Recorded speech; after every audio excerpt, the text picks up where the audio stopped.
My name is Margaret Dawson, and I am 78 years old.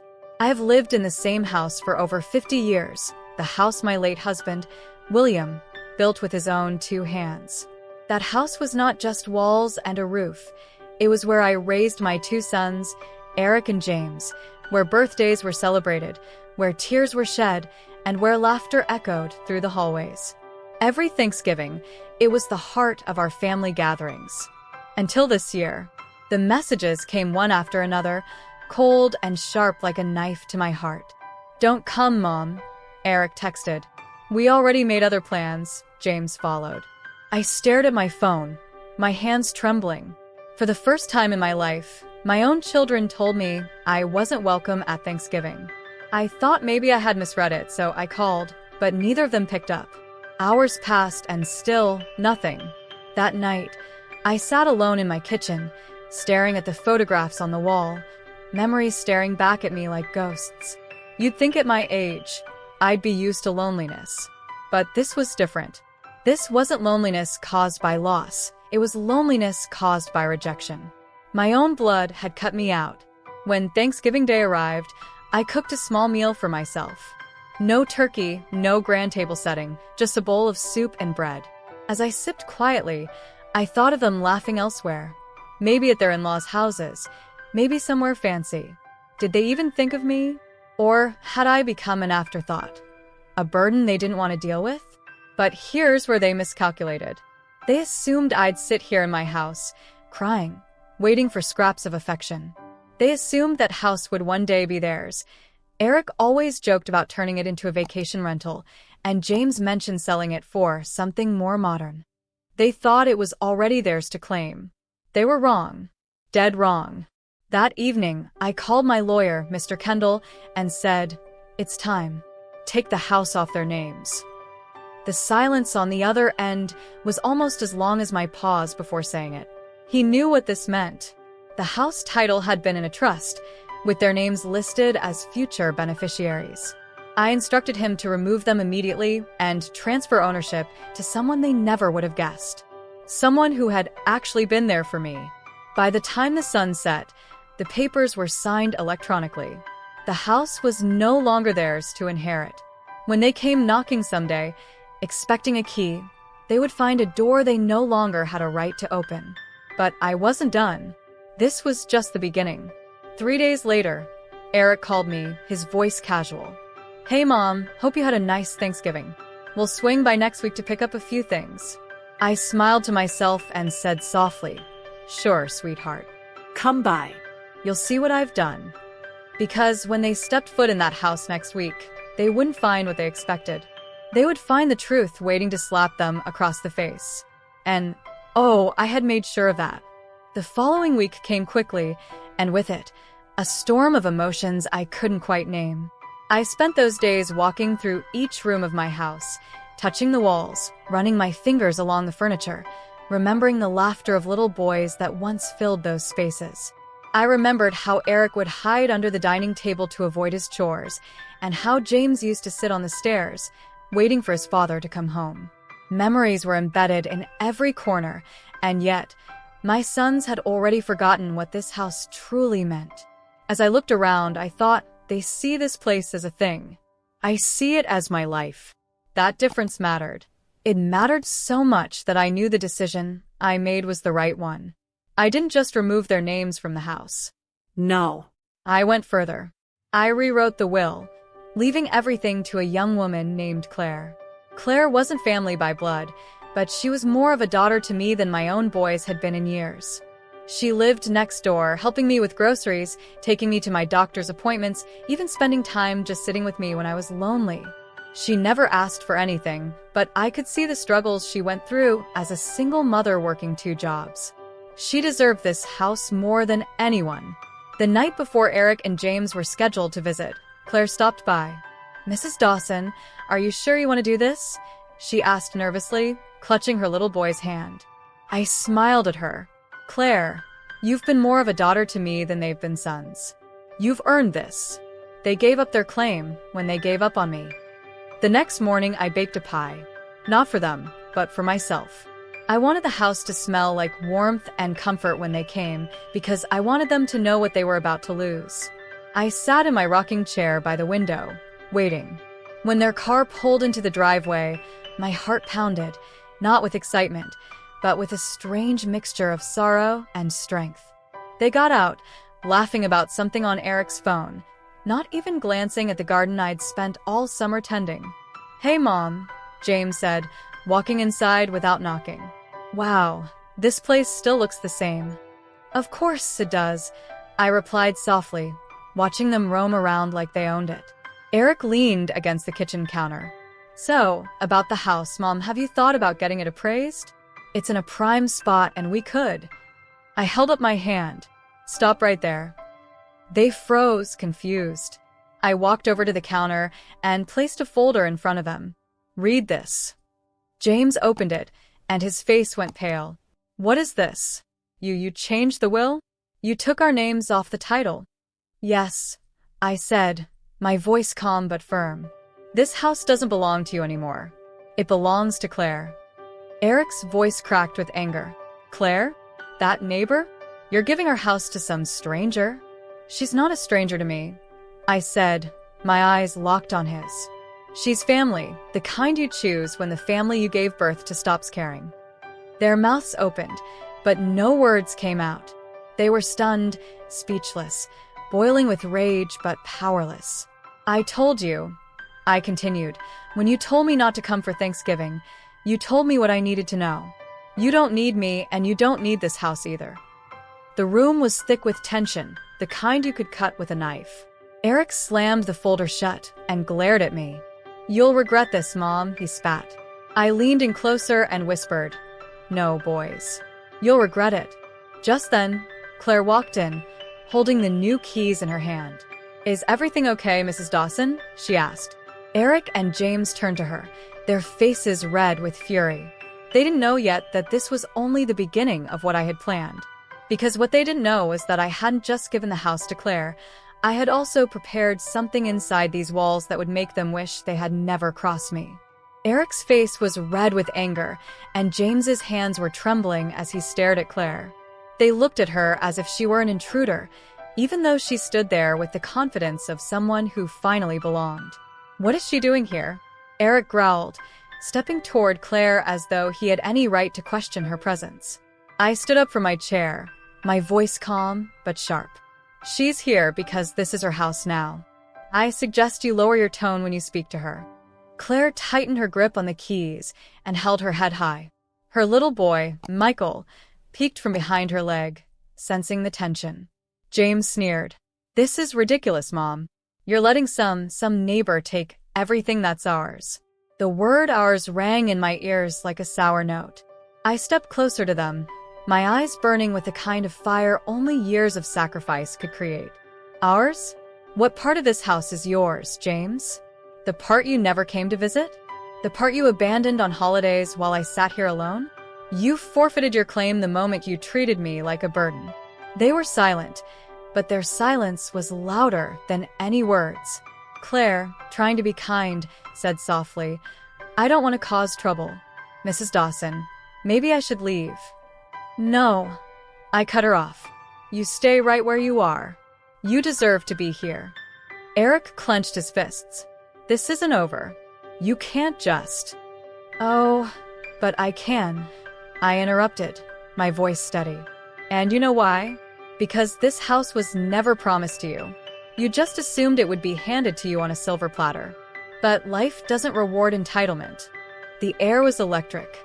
You could almost hear the crackle of tension between the walls.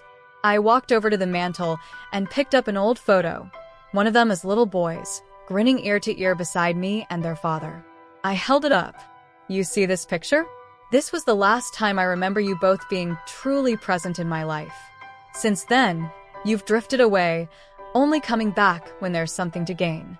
Do you even know what it feels like to spend holidays alone while you celebrate elsewhere?" James muttered under his breath. "You're being dramatic, Mom." "Dramatic?" I laughed bitterly. "You'll see dramatic soon enough." I placed the photo back and turned to Claire. "Show them." Claire hesitated for a second, then handed me an envelope. I opened it slowly, revealing several signed documents, stamped and sealed. I laid them out on the table like cards in a game they were already losing. These are the legal papers confirming the transfer, I explained. This house, the land it sits on, and everything inside now belong to Claire. Eric's jaw tightened. You'll regret this when she sells it and leaves you with nothing. I smiled. That's the difference between her and you. She's not here to take. She's here because she cares.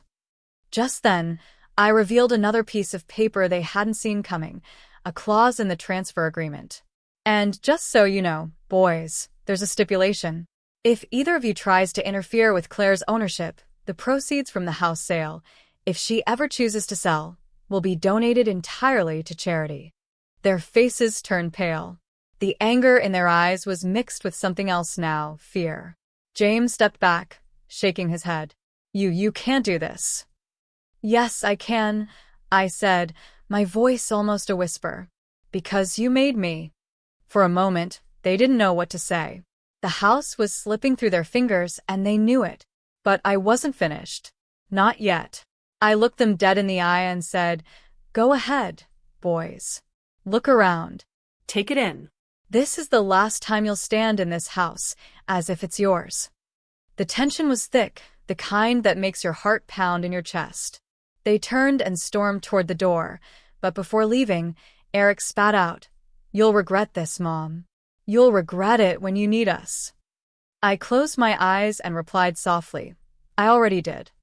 As they slammed the door behind them, Claire turned to me. Mrs. Dawson, what now? I looked at her with a small smile. Now, my dear, we make this house a home again. But first, there's one last thing they need to see before they're truly gone. Because hidden in this house was something I had kept for years, something they thought didn't exist anymore. And once they discovered it, their pride would shatter into pieces they couldn't put back together. The storm outside raged all night, but inside my heart, there was a storm far greater. After my son stormed out, the house felt both empty and alive with the echoes of everything they had said. I sat in my chair long after they left, holding on to that old photograph, my mind going back to the days when they were small and innocent, when all they wanted was their mother's love. Somewhere along the way they had changed, or maybe the world had hardened them. Either way, they had forgotten who I was. But the next day, I decided to remind them. I woke early before dawn and walked into the attic. Dust floated in the sunlight streaming through the small window, and the smell of old wood and memories filled the air. Boxes lined the walls, stacked high with things they had long forgotten, letters, photographs, mementos of their childhood. And then, at the far end under a heavy tarp, was the chest. This chest had been in our family for generations, locked and sealed, holding documents that traced our family's history back over a century. But more importantly, it contained the original deed to the house. Proof that this house was more than just property. It was legacy. I ran my fingers across the chest before unlocking it with a small golden key I kept around my neck. Inside were stacks of papers, letters from their father, and a sealed envelope addressed to them. My husband had written it before he died, an envelope they never knew existed. It contained his last words and his wishes for the house. He had made it clear that the house was to remain with someone who cherished it, not someone who saw it as a payday. I placed the envelope aside and smiled sadly. They thought I was the only one they had to fight with. They were wrong. Even from the grave, their father would speak to them now. Later that afternoon, I called them both and left the same message. If you want answers, come back to the house tomorrow. There's something you need to see. The next day, they arrived, not together, but separately. Eric in his flashy car, James in his expensive jacket. Their faces were tight, suspicious. What now, Mom? Eric sneered as he stepped into the living room. I have something for you, I said calmly, handing them the sealed envelope. From your father. James frowned. Dad? But he's been gone for years. Yes, I interrupted, but he knew this day might come. Open it. They ripped open the envelope and unfolded the letter. Their eyes moved rapidly over the words, their expressions shifting from confusion to shock to disbelief. The letter read, "My dear sons, if you are reading this, it means the day has come when your mother needed to remind you of who you are. This house is not just bricks and wood. It is the heart of our family. It belongs only to those who protect it, love it, and respect it. If you ever forget that, then you do not deserve it. Trust your mother's judgment. Whoever she chooses is the rightful heir." The room was silent, except for the sound of their breathing. Eric's hands shook as he crumpled the letter. "This doesn't change anything," he said, his voice cracking. "It changes everything," I replied. "Because it's not just my decision, it was your father's too." They glared at me, but this time there was no fight left in their eyes. They looked around the room, at the photos on the wall, at the memories they had abandoned, and for a brief moment, I thought I saw regret. But pride is a stubborn thing. Eric's jaw tightened and he muttered, "This isn't over." I leaned back in my chair, smiling softly. "Oh, it's far from over. Because I still haven't told you everything." Their heads snapped toward me. "What do you mean?" James asked. I stood up slowly, walking to the chest in the corner of the room. I opened it and pulled out a thick folder. Inside were documents they had never seen, proof of something they would never have believed. I laid the folder on the table. "This," I said, "will show you who really owns this house. It will also reveal a secret your father and I kept from you all your lives." They stared at the folder, their faces pale, their hands hesitant to reach for it. "Go on," I said softly. "Open it and see the truth for yourselves." As James slowly opened the folder, Eric stepped back, almost as if he was afraid of what was inside. And when they saw the first page, both of them gasped. The truth inside that folder was about to turn their world upside down. The folder trembled in James's hands as he flipped to the first page. His eyes widened, and Eric leaned over his shoulder, his mouth opening slightly as he read. What they were staring at wasn't just property documents. It was an entire history they never knew existed. The first page revealed that the house wasn't just their parents' home. It was part of a larger estate their great-grandparents had built, an estate that once stretched over hundreds of acres. Over time, most of it had been sold, except for this house and the small plot of land it stood on. The title deed didn't just carry their father's name. It carried the names of every ancestor who had fought to keep it in the family. James whispered, I didn't know." "You never asked," I said softly. "You were too busy thinking about what you could take from me, not what you could learn about where you came from." Eric flipped to the next document, his eyes scanning quickly. It was a handwritten letter from their great-grandfather, dated nearly 70 years ago. In it, he wrote about the importance of the house being passed down only to those who valued family above all else. The next pages contained something even more shocking. Photographs of a young woman neither of them recognized, standing proudly in front of the house decades ago. Beside her was a man who looked strikingly like James, only older and dressed in clothes from another era. Underneath the photo was a note. "To Margaret Dawson, our beloved granddaughter. May this house always stay with someone who loves it." James looked up confused. "Granddaughter? Mom, what is this?" I smiled faintly. "That's me. I was the granddaughter they chose to keep this house because my parents died young. This house was entrusted to me, not just as a place to live, but as a promise to keep the spirit of our family alive." Eric's face hardened. "And now you're giving it to Claire? Someone who isn't even family." "She is family," I said firmly. "You both walked away from that promise long ago. Claire, without even knowing this history, treated this house with more respect than either of you ever have." Eric slammed the folder shut. "This is insane. You're rewriting history just to punish us." "No, Eric," I said, my voice rising with controlled anger. "I'm protecting history. You're the ones trying to erase it with your greed." Claire stepped forward, her voice steady but gentle. "I never wanted to come between you and your mother.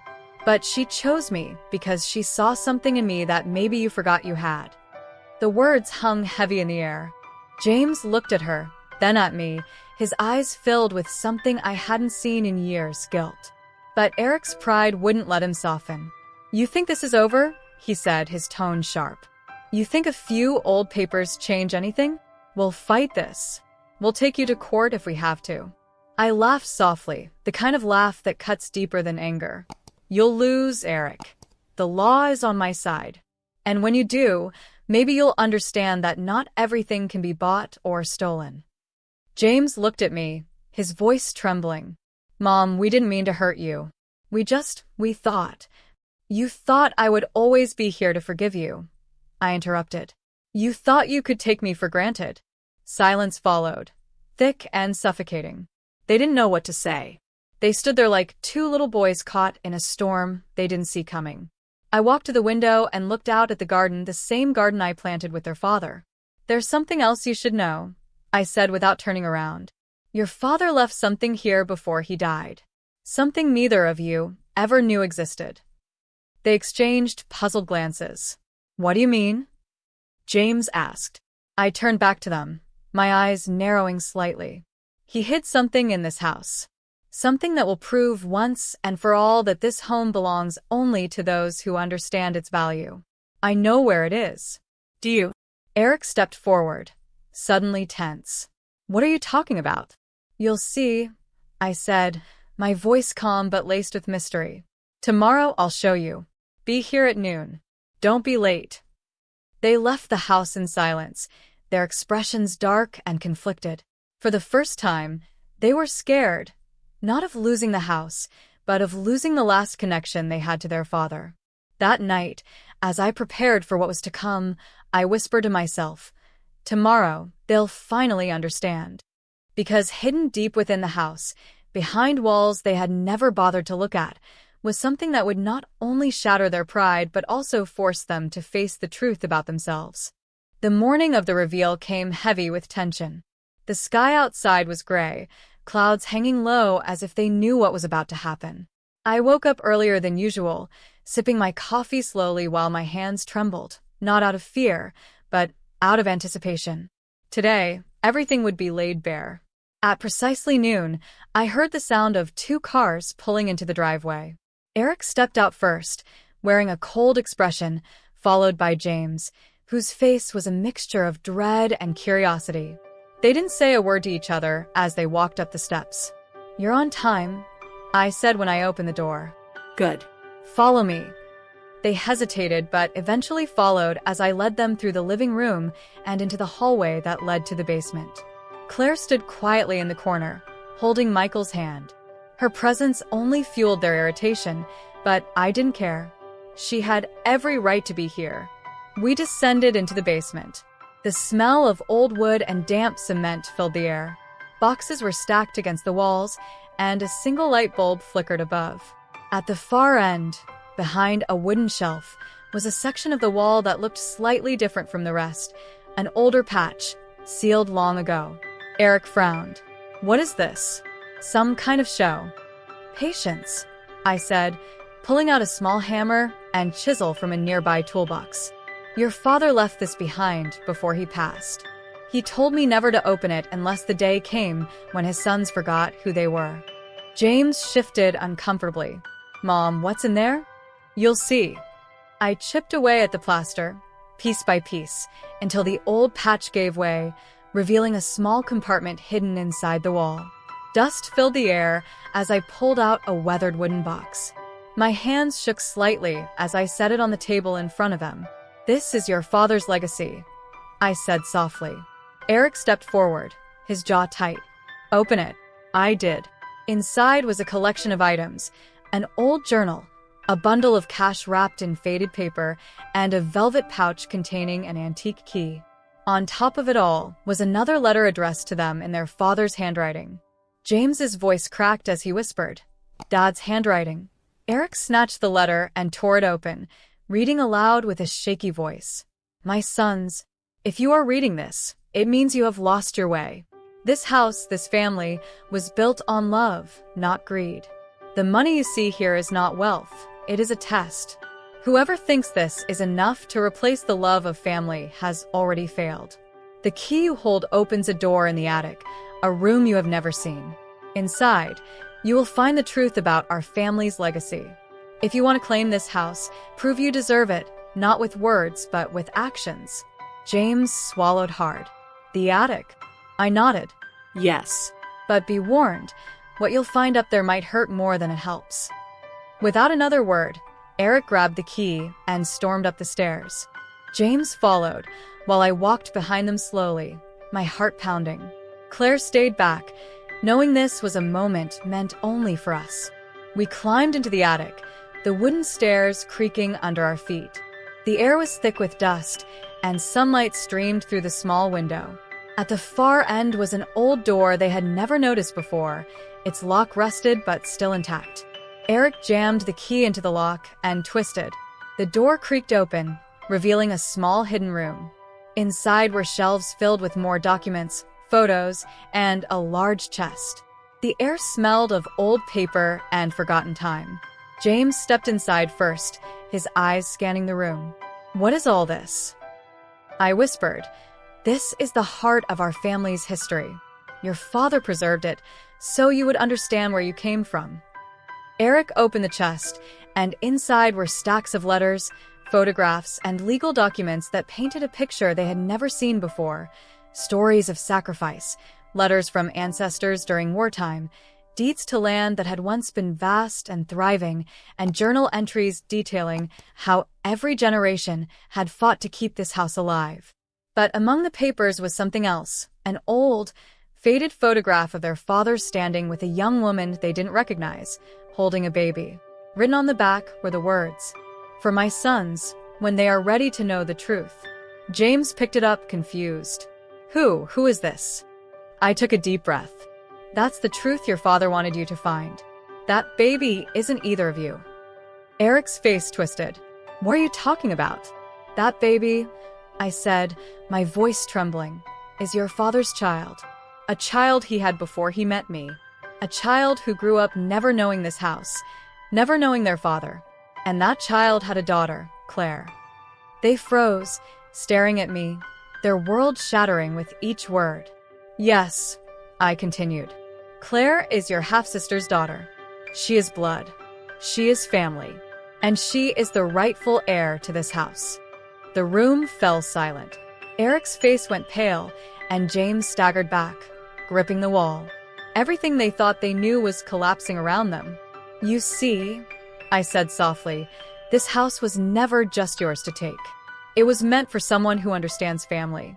And now you know why I chose her." Eric's lips trembled with rage, but no words came out. James's eyes filled with tears. They were broken, not just by the loss of the house, but by the truth of who they had become. And just when I thought the storm had passed, Eric's voice came out in a low growl. "This changes nothing. I'll find a way to fight this. I'll make sure Claire never sets foot in this house again." I stepped closer, my eyes burning into his. "Try, Eric. Just try. Because if you do, you'll lose more than this house. You'll lose the last piece of your father's legacy." The tension crackled like lightning. James looked at me with pleading eyes, but I turned away. This wasn't over, not yet. Because while the attic had revealed the truth, there was still one final piece of this puzzle. Something even they weren't ready to face. The attic door slammed shut behind us, though none of us had touched it. Eric jumped, startled, while James just stood frozen, still holding the photograph of their father and the baby, Claire's mother. The air was heavy with secrets, so thick you could almost choke on it. Eric's voice was tight with rage. "So, she's family? That's your excuse for stealing our inheritance?" I turned to him, my voice sharp. "No, Eric." "She's not the excuse, she's the reason. The house was meant for someone who would love it, not sell it off like a piece of scrap. Claire is blood. She's family you didn't even care to know existed." James's voice was softer. "Mom, we didn't know. If we had, you would have still treated me the same." I cut him off. "Knowing wouldn't have changed your greed." Eric's fists clenched. "You think we're greedy? You think giving this house to some girl we barely know is going to fix anything? You're out of your mind." I stepped forward, my eyes locked on his. "No, Eric." What's out of its mind is a son who tells his mother not to come to Thanksgiving. What's insane is a son who forgets the woman who gave him everything. James dropped the photo back into the chest, his face pale. So, all this time, Claire was our cousin. Yes, I said firmly. And she has more right to this house than either of you ever will. Eric spun toward the stairs. I'm done with this. I'll call my lawyer. We'll see how far you get when this goes to court. I laughed softly, and the sound made him stop mid-step. Go ahead, call your lawyer. But your father's letter, the deed, the hidden will, all of it says otherwise. You'd only embarrass yourself. The fury in his eyes burned, but underneath, I saw something else. Fear. He wasn't just angry at losing the house. He was terrified of losing control. James sat down on an old chair, his voice trembling. Mom, is there anything else you're not telling us? Because I feel like there's more. I looked at him for a long moment. Yes. There is. I reached back into the chest and pulled out a small, black leather journal. It was my husband's, filled with years of entries. I handed it to James. Read the last page. He flipped through until he reached the final entry. His eyes scanned the words, his breath hitching as he read aloud. Margaret, if you ever have to reveal the truth, don't stop with the house. Tell them about the safe. Tell them what's inside, because it will show them what they have lost. Eric's head snapped up. Safe? What's safe? I walked past them and headed back down the stairs. Follow me.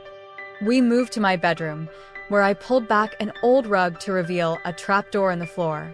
They gasped as I lifted it, revealing a small safe embedded in the ground. I entered the code, our wedding anniversary, and the door clicked open.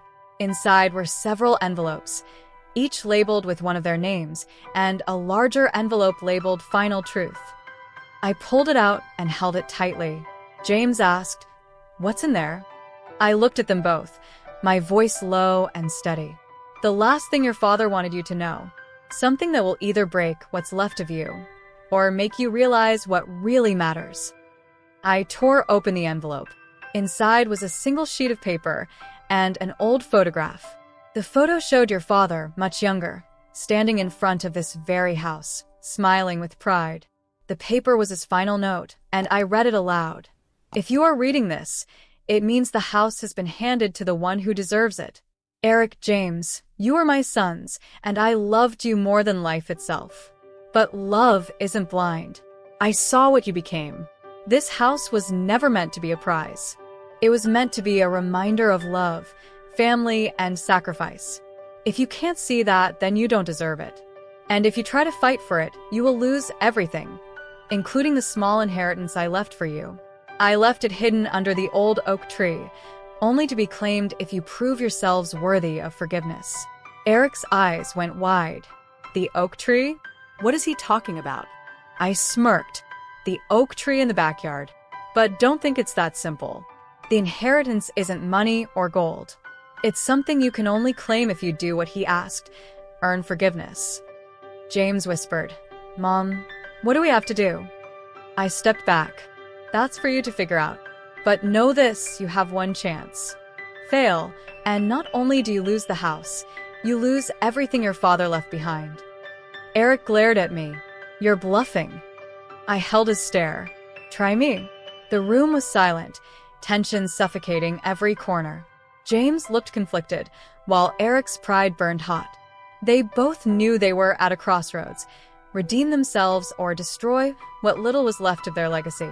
And as they stormed out into the night, I watched them go with a mixture of sadness and hope.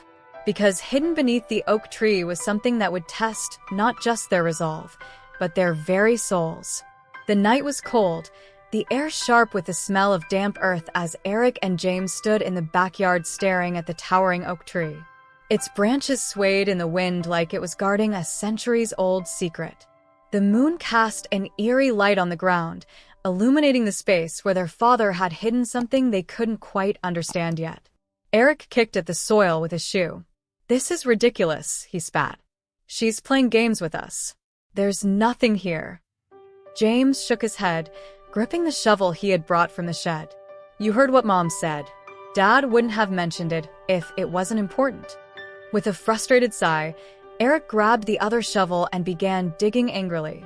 The sound of metal clanging against rocks echoed through the silent night. James worked beside him, slower, more thoughtful, like each scoop of earth was unearthing not just dirt, but memories. After several minutes, Eric hit something hard. "There," he said, panting. Together, they cleared the soil away to reveal an old metal box, rusted around the edges, but still intact. Their breaths caught as they pulled it out. James brushed the dirt away with his sleeve. "Do you think this is it?" Eric's eyes narrowed. "Open it." James hesitated, then slowly pried the lid open. Inside, instead of stacks of money or gold like Eric hoped, there were 2 small velvet pouches and a handwritten note. James unfolded the note, his hands trembling, and read aloud. "My sons, if you found this, you have taken the first step." The pouches contained something priceless, not because of its value, but because of its meaning. Inside are pieces of your childhood. Eric, your first baseball glove charm. James, the tiny wooden train you carried everywhere. I saved these to remind you that once you loved without greed. If you want the rest of what I left behind, you must show me, and your mother, that you still know how to love without expecting anything in return. Help her. Protect her. Choose her over your pride, and only then will the rest be revealed. James stared at the small wooden train in his pouch, tears welling in his eyes. Eric opened his pouch and glared at the tiny glove charm, his jaw tightening. "This is a joke," Eric growled. "We dug up our childhood toys." "For what?" "Some lesson." James whispered. "No. Eric, it's not a joke. He's telling us that we have to change." Eric's voice rose. "Change? Why should I change for a house that's not even ours anymore?" From the porch, I watched silently, my arms folded. They hadn't noticed me standing there, but I could hear every word. James looked at his brother. "Because it's not about the house. It's about us. Don't you get it? Dad's giving us a chance to make things right." Eric sneered. "You do whatever you want, James. But I'm not going to play this little game." He tossed the glove charm back into the box and stormed toward the house. I stepped out of the shadows and blocked his path. "Go ahead, Eric. Walk away. But know this, if you do, you'll lose more than a house. You'll lose the last chance your father gave you to make things right." He froze, his fists trembling, but he didn't turn around. He pushed past me and disappeared inside. James stayed by the oak tree, holding the wooden train in his hand. Tears rolled down his cheeks as he whispered, "I'm sorry, Dad. I'm sorry, Mom." I walked over and placed a hand on his shoulder. "That's the first step, James. But it's not enough to just say it. You have to prove it." He nodded, determination flickering in his eyes. "I will." The following days were strange. James started showing up, helping me with small things around the house.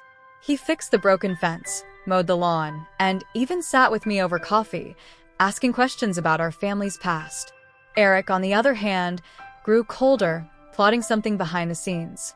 One evening, I overheard him on the phone in the driveway, his voice low but filled with venom. "I don't care what the will says. Find a way to challenge it. There's got to be a loophole. I want that house." My heart sank, but I wasn't surprised. I knew Eric would choose pride over love. And so, I prepared for what I knew was coming. Because what he didn't know was that the final piece of his father's legacy, the one that would decide everything, was hidden in a place he'd never think to look. And when he found it, it would be too late. That night, the wind howled through the trees as I locked the house and whispered to myself, "Soon, William. Soon they'll see." The next morning, Eric arrived with a stranger in a suit, clearly a lawyer. James was already there, helping me set the table for breakfast. The tension in the room was suffocating. Eric smirked. "We'll see who wins this little game, Mom." I stared at him coldly. "You've already lost, Eric. You just don't know it yet." Because under the floorboards of this very kitchen was the last secret, the one that would crush Eric's arrogance and force him to face the truth he'd been running from his whole life. The morning sun streamed through the curtains, painting the kitchen in golden light, but the atmosphere was far from warm. Eric sat stiffly at the table, his lawyer beside him, while James stood nervously by the counter. I poured coffee slowly, deliberately, letting the silence build like a storm about to break. Eric smirked, tapping his fingers on the table. So, Mom, are we going to pretend this house is really going to that neighbor of yours? Or are you going to finally admit this is some emotional stunt to scare us? I placed his coffee down with a calmness that made him uneasy. You still don't get it, Eric. You think everything's a game. But this, I tapped the wooden floor beneath us. This is the end game. James frowned. Mom, what's under the floor? Eric laughed. Oh, please. What now? Another box of sentimental junk. I met his eyes coldly. No, Eric. Not junk. The truth. The kind of truth that doesn't just change lives, it destroys lies. Without another word, I knelt on the floor and pulled back the corner rug. There, beneath years of scuff marks, was a small wooden panel with a rusted ring. I tugged, and the panel creaked open, revealing a hidden compartment. Eric leaned forward, his smirk faltering. James crouched beside me, his face tense. Inside the compartment was an old metal tin, locked with a small padlock. I pulled a tiny key from around my neck, the same key William had given me before he died, and unlocked it. The tin opened with a click, and inside were several yellowed papers, photographs, and a sealed envelope marked for the truth seekers only. I handed the envelope to James. Read it, I said. He tore it open and unfolded the letter, his voice shaking as he read aloud. Asterisk Margaret, and to my sons, if this letter has been found, then it means the time has come for everything to be revealed. This house was never just mine to give away. Years ago, I discovered something that changed everything I knew about our family. I learned that our ancestors' property was stolen, sold off through lies and betrayal, and this house is all that remained. I spent years fighting in court to reclaim part of it, but I never told anyone until now. Enclosed are the legal papers that prove the house is free of any claim except for one. It belongs to whoever keeps the family's honor alive. Eric, James, if you are reading this, ask yourselves, have you honored this family? Or have you only thought about yourselves? If you choose greed, you will lose everything. If you choose love, then maybe, just maybe, you'll earn what I left behind. Look closely at the photographs. They hold the key to everything. Asterisk. James set the letter down, his eyes glassy with emotion. Eric snatched up the stack of photographs and flipped through them. His hands trembled as he stared at image after image.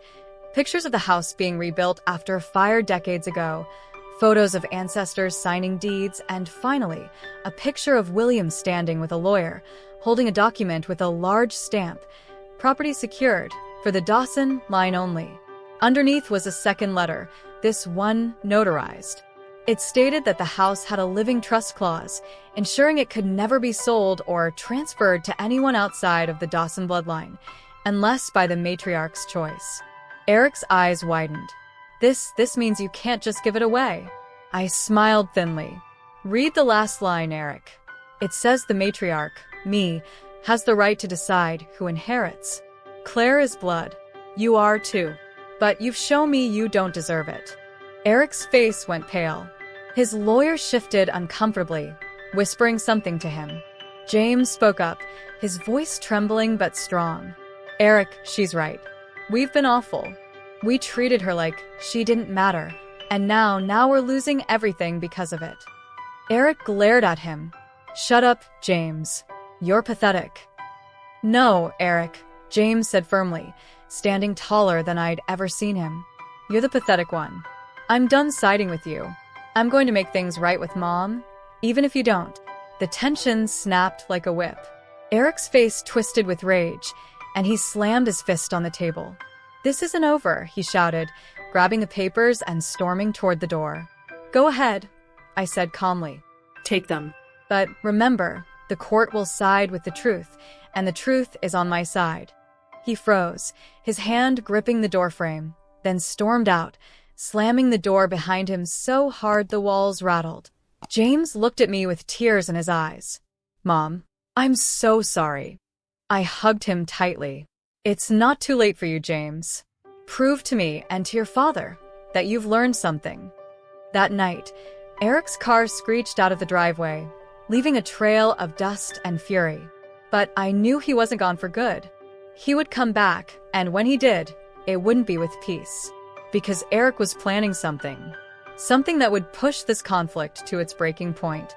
The morning sun streamed through the curtains, painting the kitchen in golden light, but the atmosphere was far from warm. Eric sat stiffly at the table, his lawyer beside him, while James stood nervously by the counter. I poured coffee slowly, deliberately, letting the silence build like a storm about to break.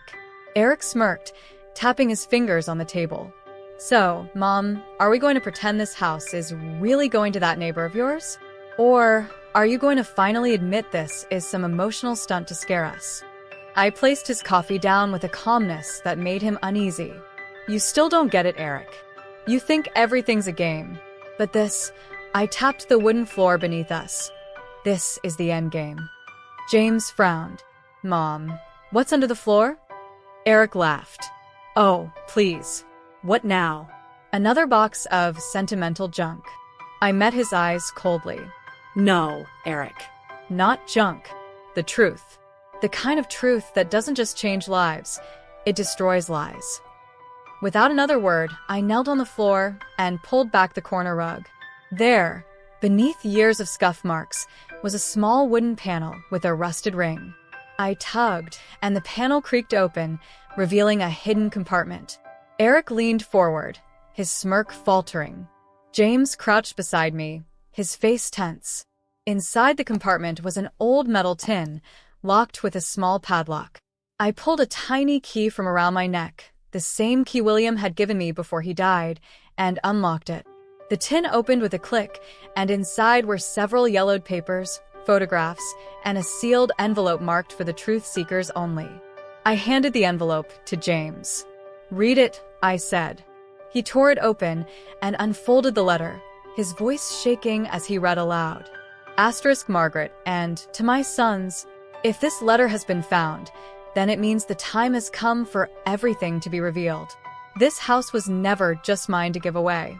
Years ago, I discovered something that changed everything I knew about our family. I learned that our ancestors' property was stolen, sold off through lies and betrayal, and this house is all that remained. I spent years fighting in court to reclaim part of it, but I never told anyone until now. Enclosed are the legal papers that prove the house is free of any claim except for one. It belongs to whoever keeps the family's honor alive. Eric, James, if you are reading this, ask yourselves, have you honored this family? Or have you only thought about yourselves? If you choose greed, you will lose everything. If you choose love, then maybe, just maybe, you'll earn what I left behind. Look closely at the photographs. They hold the key to everything. Asterisk. James set the letter down, his eyes glassy with emotion. Eric snatched up the stack of photographs and flipped through them. His hands trembled as he stared at image after image. Pictures of the house being rebuilt after a fire decades ago, photos of ancestors signing deeds, and finally, a picture of William standing with a lawyer, holding a document with a large stamp. Property secured, for the Dawson line only. Underneath was a second letter, this one notarized. It stated that the house had a living trust clause, ensuring it could never be sold or transferred to anyone outside of the Dawson bloodline, unless by the matriarch's choice. Eric's eyes widened. This means you can't just give it away. I smiled thinly. Read the last line, Eric. It says the matriarch, me, has the right to decide who inherits. Claire is blood. You are too. But you've shown me you don't deserve it. Eric's face went pale. His lawyer shifted uncomfortably, whispering something to him. James spoke up, his voice trembling but strong. Eric, she's right. We've been awful. We treated her like she didn't matter, and now we're losing everything because of it. Eric glared at him. Shut up, James. You're pathetic.